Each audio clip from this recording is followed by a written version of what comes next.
자, 원룸 가스라이팅이란 주제를 가지고 한번 이야기해 보겠습니다. 지금 1인 가구가 한 40% 정도가 되는 시대가 됐죠. 거기다 이제 2인 가구까지 합치면은 거의 70%에 육박하는, 그러니까 사실상 이제 1, 2인 가구가 대세가 돼버리는 나라가 되다 보니까 요즘에 이런 얘기가 나옵니다. 뭐냐면 25평도 크다. 그러니까 그 말의 의미는 뭐겠어요? 아니, 굳이 뭐 혼자 사는데 뭐 25평 같은 것들은 좀 너무 과하지 않는가? 조금 더 작아도 되지 않나? 라는 얘기인 거죠. 그래서 이런 기사도 많이 나오고 연구도 많이 되고 있는데, 그러다 보니까 요즘에 시대 분위기상 조금 더 작은 집도 충분한데 라는 분들이 많아지는 것 같아서 그 얘기를 한번 해보려고 합니다. 이런 면적 얘기를 하려면 어쩔 수 없이 이 면적의 기준을 잠깐은 좀 설명하고 가야 될 것 같은데, 많은 분들이 헷갈려 하죠. 저도 이거를 뭐 외우지는 않지만 그냥 이해를 하시면 됩니다. 기본적으로 공급 면적이라는 게 있는데, 요게 일반적으로 생각하는 그냥 몇 평에 살아요 라고 할 때 그 기준이 되는 겁니다. 저는 33평에 살아요 라고 하는 거는 내 전용으로 우리 가족만 쓰는 전용 면적이 30평대라는 건 아니죠. 요거 플러스 주거 공용 면적이라는 걸 합쳐가지고 총 33평형에 삽니다 이렇게 얘기하는데, 주거 공용 면적은 뭐 계단, 복도, 뭐 엘리베이터 뭐 이런 것들을 말하는 거고요.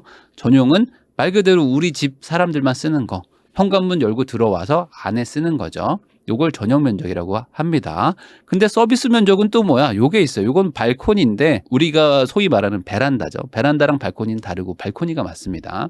근데 요 발코니는 또 서비스로 공짜로 줘. 그러니까 전용 면적이긴 한데 플러스 알파를 또 붙여줍니다. 요걸 서비스 면적이라고 생각하시면 돼요. 그래서 요거 확장해가지고 사실상 전용을 크게 쓰죠. 그게 공급 면적이고, 거기다가 기타 공용 면적까지 다 합치면은 계약 면적이 됩니다. 계약 면적은 뭐 관리사무소, 노인정 뭐 이런 또 추가적인 어떤 공간 같은 거, 이런 걸 합쳐서 계약 면적이 된다 이렇게 생각하시면 되는데, 우리가 말하는 그 25평형도 너무 크다라고 말하는 거는 이 공급 면적입니다. 우리나라의 거의 뭐 국룰 같은 거죠. 33평형, 25평형, 뭐 24평형 이렇게 약간은 다르지만 이렇게 33, 25 이렇게 정해져 있는 이 기준은 어디서 온 걸까 궁금하신 분들도 있을 텐데, 요거는 국민주택이라는 개념이 있어서 그렇습니다. 이 1972년에 주택건설촉진법이라는 걸 만들었다고 하더라고요. 여기에서 나온 거예요. 우리나라 국민들은 어느 정도에 살아야 될까? 요 정도 사이즈면 딱 국민들이 살기 좋겠다라고 정했습니다. 그게 33평형이죠. 그러니까 전용으로 25.7평, 그러면 85제곱입니다. 요 정도 전용 면적을 주고 뭐 계약 면적 조금, 그 공용 면적 조금 붙여가지고 한 33평대 정도로 분양을 하면은 살만한 정도라고 국가가 땅땅땅 공인을 한 거예요. 그럼 이게 어떻게 정해진 거냐? 1인당 5평 정도면 충분하지 않을까라는 기준으로 간 겁니다. 근데 그때 1970년대에 5인 가구들이 평균이었대요. 그러니까 야, 우리나라 사람들이 평균적으로 한 5명 정도 살잖아. 네. 그러면은 5명에 5평 곱하면 어떻게 되는 거야? 25평이네요. 그럼 야, 25평 정도로 가자라고 한 거죠. 그러니까 그때 당시 기준으로 앞으로 향후 지금 이제 50년 지났죠. 50년 지났는데 야, 그래도 5평 정도면은 뭐 충분하지 않겠어? 그때 뭐 침대도 없고 식기세척기도 없고 세탁기도 뭐 별로 없던 시절이니까 야, 5평이면 야, 넉넉하지 뭐. 야, 이불 깔았다가 밥상 폈다가 하면 되니까 뭐 충분하다라고 했는데, 사실 지금의 기준과는 약간 좀 다르죠. 그때는 5명 기준으로 했는데 지금은 1명 아니면 2명이 살잖아요. 그러면 지금은 또 시대상을 반영해서 야, 너무 널널한데? 라는 느낌을 받을 수도 있단 말이죠. 그래서 더 작은 집도 충분하다라는 얘기가 나오는 건데, 저는 이거를 원룸 가스라이팅이라고 부르고 싶습니다. 자, 무주택 청년 서민한테 5년간 50만 가구를 공급한다라는 지금 정책이 지금 추진되고 있죠. 그러면서 지금 많은 그 정책들이 다 아주 작은 집 있죠. 작은 집을 공급하고 그 집에 저리로 장기 대출을 빌려주면서 이렇게 집을 내가 공급할 테니까 여기서 사세요라고 합니다. 그러면서 50만 채를 공급한다고 하니까 어떤 느낌이 드세요? 아니, 잠깐만, 그럼 50만 명이 살 수 있는 집이 생기는 거고 50만 가구가 사는데 야, 이 정도면 문제가 해결될 것 같은데? 라는 느낌이 들죠. 근데 사실 우리가 집중해야 될 거는 요 숫자가 아니라 면적이죠. 숫자라는 건 사실 반지하도 한 채고 50평짜리 아파트도 한 채잖아요. 그러니까 사실은 숫자보다는 면적이 조금 더 중요하겠죠? 근데 정치인들은 항상 숫자를 말합니다. 그리고 몇 채를 공급하겠다고 해요. 그러니까 면적이 우리한테는 더 생활에 중요하지만 그거는 살짝 빼놓고 저희가 몇십만 채를 공급하겠습니다. 옛날에 어떤 시장분이 이런 얘기를 했어요. 아니, 어디다가 이제 1,500채를 지으려고 했는데 야, 1,500채는 좀 부족한 거 아니야? 야, 3,000채로 갑시다. 이렇게 얘기를 한 거야. 그러면은 아니, 잠깐만요. 1,500채에서 3,000채로 어떻게 가죠? 그 담당자가 뭐 얘기를 했을 거 아닙니까? 아니 이걸 어떻게 들려? 갑자기 땅을 어디서 구합니까? 아니 그게 아니고 야 집을 쪼개면 되잖아. 굳이 30평짜리를 하나를 공급하지 말고 15평짜리 2개를 공급하면 3,000채 공급하는 거고 3만 호 공급하는 거고 6만 호 공급하는데 이게 더 좋은 거 아니냐라고 말하는 분들이 있었어요. 이런 일이 정치인들한테는 되게 중요하니까 숫자로 보여지잖아요. 최저 주거 기준이라는 개념이 있습니다. 그래서 이게 뭐 나라마다 좀 다르긴 한데 우리나라는 이제 그 공공임대 아파트 이런 거 있죠. 이럴 때 이제 최저 주거 기준이라는 거를 가지고 공급을 해요. 근데 이게 전용 면적이 29제곱, 그러니까 10평이 안 되는 거죠. 그리고 36제곱, 이게 10평 조금 넘는 거죠. 10평 반, 그리고 이게 45제곱.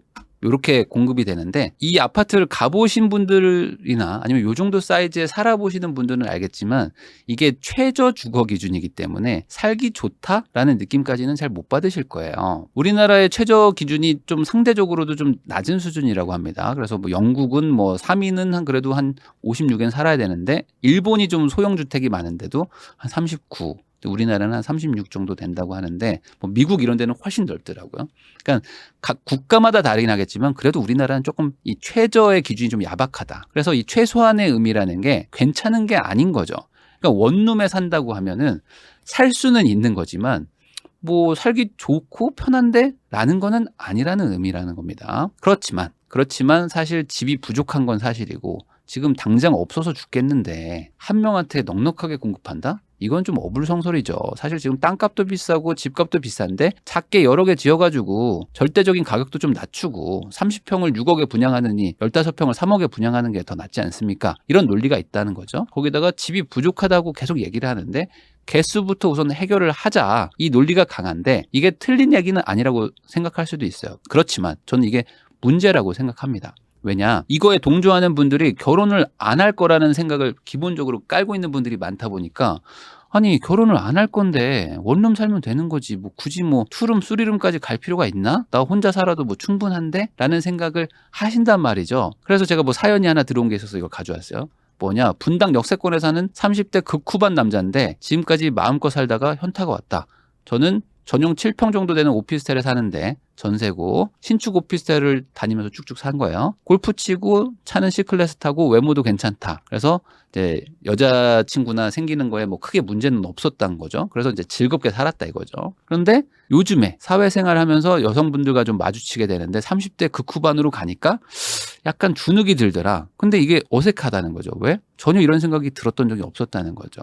여자친구들 집에 데려오는 것도 꺼리낌이 없었고 다 괜찮았는데 어느 순간 위축되더라. 결혼도 생각 없고 외모도 준수해서 여자친구도 끊기지 않았고 그러다 보니까 딱히 길을 쓰고 좋은 집을 사야겠다는 생각도 없었는데 근데 뭔가 이대로 가면 재밌던 삶이 굉장히 우울하게 갈 것 같다. 그래서 너무 안일하게 살았나 등골이도 살짝 서늘하기도 했는데 큰 용기 내서 사연을 보냈습니다. 좋은 조언을 부탁드려요 라고 해서 제가 이제 조언을 해드리는 그 멘트는 뭐냐면 그 느낌이 맞다. 그러니까 등골이 서늘한 게 맞다. 그러니까 지금부터 돈을 열심히 모으자 라고 말씀을 해드리고 싶어요.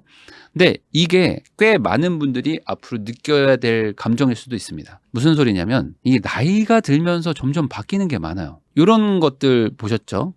저도 이제 나이가 40이다 보니까 되게 오래전 기억인데 20대 막 이럴 때는 막 클럽 가고 막 홍대 가고 막 이런 것들이 되게 중요하잖아요. 그리고 막 그런 거에 대해서 약간 선망하는 것도 있고 저렇게 놀아야 돼 막 이런 생각들도 많이 가지시고 막 밤새서 놀고 막 술도 막 계속 먹고 춤추고 노래하고 막 이런 것들에 대해서는 약간 로망도 있고 막 그러잖아요. 근데 이게 나이를 조금 먹고 한 30대가 넘어가잖아. 30대가 넘어가면 어떻게 돼? 이제 클럽 쉽지 않습니다. 클럽 쉽지 않은. 그럼 이제 어떻게 해? 30대 정도 되면 이제 밤과 음악 사이 뭐 이런 데 가야 되죠. 그래서 여기 보면은 밤과 음악 사이는 반대로 92년생까지만 들어오고 93년생은 정중히 입장 거절. 오히려 나이가 어리면 못 들어와. 그 말은 뭐냐면 클럽에 30대가 가면 또 안 된다는 거죠. 아, 이거 왜, 젊은이들 노는데 왜 노땅에 왔어? 막 이런 얘기 듣잖아요. 그리고 40대는 어디 가야 돼? 이제 여기는 이제 막 국빈관 가고 막 성인 나이트 가고 막 이럽니다. 그러니까 나이라는 거는 점점 먹기 마련이고 그러면 평생 젊을 수가 없기 때문에 그때그때 달라지는 게 있다.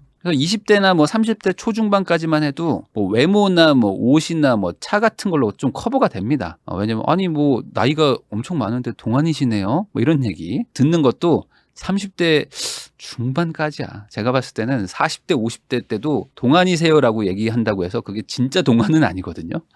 그러면 나이가 들면 뭘 따지냐? 요런 거 말고 딴 걸 따지죠. 뭔가 경제력이라든지 차라리 차보다도 오히려 집이라든지 뭐 이런 것들을 조금 더 따집니다. 근데 또 이런 얘기를 하시는 분들이 많아요. 아니 저는 어차피 결혼을 안 한다니까요. 결혼을 안 할 건데 넓은 집이 왜 필요합니까? 라고 하시는데 이 친구들은 또 있으실 거잖아요. 그러니까 평생 혼자 산다는 게 혼자서 정말 아무도 안 만나고 사는 게 아니고 친구들은 또 있잖아요. 그러면 나이가 먹잖아요. 점점 더 나이가 먹으면 먹을수록 집으로 누굴 불러가지고 뭘 합니다. 뭐 밥도 같이 먹고 뭐 아니면은 뭐 그 여행 가는 것도 이제 힘들어. 그러면은 야 우리 집에 와서 좀 놀자. 와서 뭐 특별하게 하는 건 없지만 그냥 같이 있다가 야 다음 주엔 내가 니네 집 갈게 하면서 그냥 집에 있는 거 편하고 뭔가 같은 개인적인 공간을 점점 좀 원하거든요. 그러니까 친구라도 부를 거라면 계속 원룸에만 있을 수는 없다는 거죠. 거기다가 이제 면적이라는 거는 이 나이라기보다는 경제력에 따라서 결정이 되긴 하는데 나이가 많아질수록 경제력도 좀 늘어나는 게 사실은 뭐 정상적인 거죠. 점점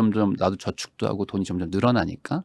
그러면 지금은 젊으니까 원룸에 살지만 나중에 40대, 50대가 돼도 원룸을 만족할 거냐? 이건 완전히 다른 얘기입니다. 그래서 나이가 들면 경제력도 어느 정도 늘어나기 때문에 면적도 같이 늘어나는 조금 더 큰 집에 가고 싶어하는 선호 현상은 더 늘어날 수밖에 없어요. 그래서 방 2개에 거실이 따로 빠져 있는 뭐 최소로 봐도 한 18평짜리 빌라는 갈 필요성이 있다. 그러니까 빌라로 기준으로 봐도 한 방 2개 거실 하나 정도는 있지 않으면 방 하나에 뭐 거실 겸 부엌 겸 이렇게 돼 있는 원룸형 구조는 사실 좀 경제력이 점점 쌓이면 쌓일수록 좀 비선호하게 될 가능성이 높습니다. 그래서 만약에 지금 뭐 20대나 30대이신 분들이 저는 어차피 결혼 안 할 거거든요. 그래서 저는 뭐 원룸이나 뭐 1.5룸 정도 오피스텔을 이미 뭐 사놨기 때문에 집 문제는 해결했다라는 생각을 가지시는 분들이 있다면은 이게 시간이 지나면 지날수록 약간 좀 후회할 수 있는 가능성이 있다는 것도 한번 고민을 해볼 필요가 있어요. 나이가 먹으면 그래도 점점 좀 집을 좀 큰 걸 원하긴 합니다. 근데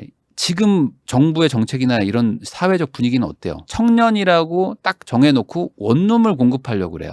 그래서 어떻게든 개수를 늘리려고 한단 말이죠. 그러면 이게 계속되고 실제로 실현되면 저는 문제가 생길 거라고 보는데 우리가 앞으로 시간이 지나가면서 나이를 먹을 거는 명확합니다. 그러면 우리나라는 고령화 사회로 가잖아요. 그러면 지금의 젊은이들이 그대로 늙어갈 겁니다. 그리고 결혼을 하든 안 하든 어쨌든 간에 나이를 점점 먹고 젊은이들은 줄어들고 노인들이 늘어나는 나라가 될 거예요. 그러면 이 고령의 1인 가구들이 과연 지금의 청년주택을 선호할까요? 지금의 그 29제곱미터, 뭐 1.5룸, 뭐 2룸이 거의 안 나오는 거실도 아주 작은, 그러니까 사실상 그냥 잠만 자고 나가서 일하고 친구들 만나는 걸 외부에서 해결하는 거를 고령자 할머니, 할아버지들이 선호할 거냐. 안 할 가능성이 높다. 왜냐면 대부분 지금 청년 임대주택이든 청년주택이든 뭐 청년 첫집이든 뭐 이런 것들의 정책의 대상자인 분들도 잠깐 살다 간다. 이런 느낌으로 가는 거고 나중에 결혼할 때 되면 그때 가서 뭐 어떻게 청약을 하든 하기 위해서 잠깐의 좀 이렇게 2보 전진을 위한 1보 후퇴 뭐 약간 웅크리는 느낌으로 사는 거지 나중엔 넓은 데 가야지라는 생각을 다들 가지고 계실 거예요. 그러면 모두가 고령화가 돼서 나중에 넓은 데 가야지라고 했을 때 지금 짓는 이 청년 임대주택이든 이 아주 작은 초소형 주택들은 어떤 취급을 받을 것이냐. 그래서 만약에 이것들이 외면을 받게 되면 이제는 진짜 처치곤란해지는 상황이 올 수도 있습니다. 이 젊은이들이 계속 늘어나는 나라가 아닌데 젊은이들도 줄어들고 노인들은 더 좋은 집들 그래도 좀 넓은 집들을 원하면 얘네들은 그냥 빈집이 되거나 아니면 아주 그 빈민가처럼 바뀌겠죠. 그러니까 이게 사회적 문제가 될 수도 있기 때문에 고민이 좀 필요한 시점이기는 해요. 이런 최저 주거 기준이라는 게 풍족하거나 괜찮은 수준은 아니라고 그랬잖아요. 그래서 여기에 살 수는 있죠. 젊을 때 잠깐 살 수는 있지. 뭐 아이 없을 때 우리 몇 년만 고생합시다. 이런 건 되지만 여기 평생 사세요라고 하기에는 좀 작다. 그래서 이게 충분하다라고 도대체 누가 정했느냐. 그리고 이게 사회적 합의가 된 거냐라는 것도 잘 모르겠어요. 그렇지만 지금 청년주택은 아마 LH 공공임대 아파트의 어떤 기준을 따라서 갈 수밖에 없겠죠. 그럼 약간 이런 형태들의 구조들로 공급이 많이 될 겁니다. 그러면 이런 집들이 미래에도 선호하는 주거 형태일지는 잘 모르겠어요.